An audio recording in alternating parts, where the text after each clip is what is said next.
ಚಿತ್ರದುರ್ಗ ತಾಲೂಕಿನ ತಿರುಮಲಾಪುರ ಗ್ರಾಮದಲ್ಲಿ ಎಲ್ಲ ಜಾತಿ ಜನಾಂಗದವರು ಸೇರಿ ರಂಗನಾಥ ಸ್ವಾಮಿ ರಥೋತ್ಸವ ಸಡಗರ ಸಂಭ್ರಮದಿಂದ ಭಕ್ತಾದಿಗಳು ಆಚರಿಸಿದ್ರು.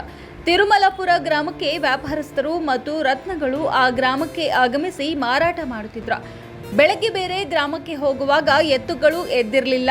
ರಂಗನಾಥ ಸ್ವಾಮಿ ಅವರ ಸಂಗಡ ಮಾತನಾಡಿ ಈ ದೇವಾಲಯವನ್ನ ನಿರ್ಮಾಣ ಮಾಡಿದ್ರೆ ಮಾತ್ರ ಆಗ ಎತ್ತುಗಳು ಮೇಲಕ್ಕೆ ಎದ್ವ. ರಾಜವೀರ ಮದಕರಿ ನಾಯಕ ಮುಂಚಿನಿಂದಲೂ ರಂಗನಾಥ ಸ್ವಾಮಿ ರಥೋತ್ಸವ ಆಚರಿಸುತ್ತೇವೆ. ಭಕ್ತರಿಗಾಗಿ ಪ್ರಸಾದ ವ್ಯವಸ್ಥೆ ಮಾಡಲಾಗಿತ್ತು. ಭಕ್ತಾದಿಗಳು ರಥವನ್ನ ಸಿಂಗಾರ ಮಾಡಿ ತೇರು ಎಳೆಯುವುದರ ಮೂಲಕ ಪ್ರತಿಯೊಬ್ಬ ಮನೆಯಂಗಳದಲ್ಲಿ ಸಂಭ್ರಮದ ಹಬ್ಬವಾಗಿತ್ತು. ರಂಗನಾಥ ಸ್ವಾಮಿ ಹಬ್ಬದ ಪ್ರಯುಕ್ತ ಭಕ್ತಾದಿಗಳು ಕುಣಿದು ಕುಪ್ಪಳಿಸಿದ್ರು. ಆ ಗ್ರಾಮದ ಜನತೆ, ಹೆಣ್ಣು ಮಕ್ಕಳು ರಂಗನಾಥ ಸ್ವಾಮಿ ರಥೋತ್ಸವಕ್ಕೆ ಪೂಜೆಯನ್ನ ಸಲ್ಲಿಸಿದ್ರು. ರಂಗನಾಥ ಸ್ವಾಮಿ ರಥೋತ್ಸವ ನೋಡಲು ಹಳ್ಳಿಗಳಿಂದ ಜನರು ಆಗಮಿಸಿ ವಿಶೇಷ ಪೂಜೆ ಸಲ್ಲಿಸಿದ್ರು. ತಿರುಮಲಾಪುರ ಗ್ರಾಮಸ್ಥರು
ಕೂಡ ಒಂದು ಅರ್ಧ ಗಂಟೆ ಮುಂಚೆ ಬಂದು ಎಷ್ಟು ಜನ ಇತ್ತು ಗೊತ್ತಾ?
ನೀವು ಸಾಯಂಕಾಲ ಬಂದ್ಬಿಟ್ರೆ ಭಾಳ ಚೆನ್ನಾಗಿತ್ತು ಉಚ್ಚ ಎಲ್ಲ ಕೆಲಸ ನಡಿಯದ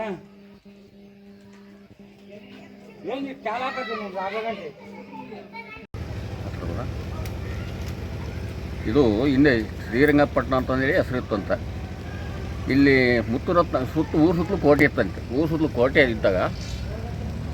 ಕೋಟೆ ಇದ್ದಾಗ ಅವತ್ತಿನ ದಿನ ಒಂದು ಕೋಟೆಯಲ್ಲಿ ಮುಗಿತಾ ಬಂದಾಗ ಮಲ ಬಂದು ತಿರ್ಕೊಂಡು ಹೋಗ್ತಂತೆ. ಮಲ ಬಂದು ಊರಿಂದ ಒಳಗೆ ತಿರ್ಕೊಂಡು ಹೋಗ್ತಂತ ಇತಿಹಾಸ ಹೇಳ್ತಾರೆ. ಇದರಿಂದ ಯಜಮಾನರು ತಿರ್ಕೊಂಡು ಹೋದಾಗ ತಿರುಮಲಾಪುರ ಅಂತೇಳಿ ಇತಿಹಾಸ ಬಂತು ಅಂತ ಹೇಳ್ತಿದ್ದಾರೆ.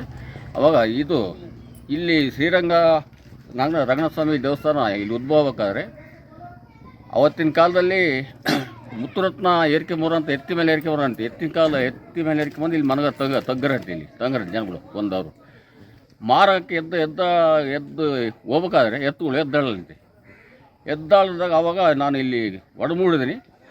ಇಲ್ಲಿ ನನಗೊಂದು ದೇವಸ್ಥಾನ ಕಟ್ಟಿಕೊಡ್ಬೇಕಂತೇಳಿ, ನನಗೆ ಶ್ರೀರಂಗ ಅಂತಂದೇಳಿ ಒಂದು ದೇವಸ್ಥಾನ ಕಟ್ಟಿಕೊಡ್ಬೇಕಂತೇಳಿ ಅವ್ರು ಕಟ್ಟಿ ಕೊಟ್ಟೋದ್ರಂತ ಇದು ಇತಿಹಾಸದಲ್ಲಿ ಹೇಳ್ತಾರೆ. ಆದರೆ ಈಗ ಇಷ್ಟೊಂದೆಲ್ಲ ನಾವು ಊರಿನ ಪ್ರತಿ ವರ್ಷ ಜಾತ್ರೆನೇ ಮಾಡ್ಕೊಂಡು ಹೋಗ್ತೀವಿ.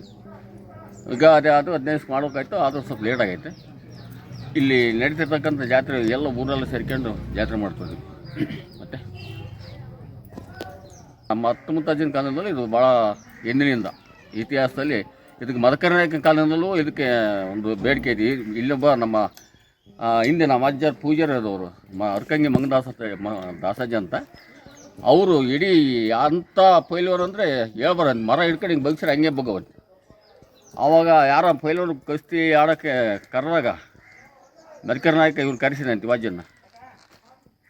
ಅವ್ರನ್ನ ಕರ್ಕೊಂಡು ಹೋದಾಗ ಇಡೀ ಇಲ್ಲಿ ಇತಿಹಾಸದಲ್ಲಿ ಯಾವನು ಮಾಡಿಲ್ಲ ಅಂಥ ಕೆಲಸ ವಾಜ್ಯಂದು ಇತಿಹಾಸ ಹೇಳ್ತಾರೆ. ಅವರೇನೇ ಇಲ್ಲಿ ಪೂಜಾರಿಕೆಯಿಂದ ಮಾಡ್ತಿರೋ, ಅವ್ರ ಮಂತ್ಯದಲ್ಲಿ ಪೂಜಾರಿ ಮಾಡ್ತಿರೋ. ಎಲ್ಲ ಊರಲ್ಲಿ ಸೇರ್ಕೊಂಡು ನಾವು ಜಾತ್ರೆ ಉತ್ಸವ ಎಲ್ಲ ಮಾಡ್ತೀವಿ. ಎಲ್ಲ ಜಾತಿ ಜನಾಂಗ ಸೇರ್ಕೊಂಡು ಜಾತ್ರೆ ಮಾಡ್ತೀವಿ. ಆಮೇಲೆ 3 ದೇವರಲ್ಲಿದೆ, ನಮ್ಮವ್ರು 4-5 ದೇವರದಾವೆ.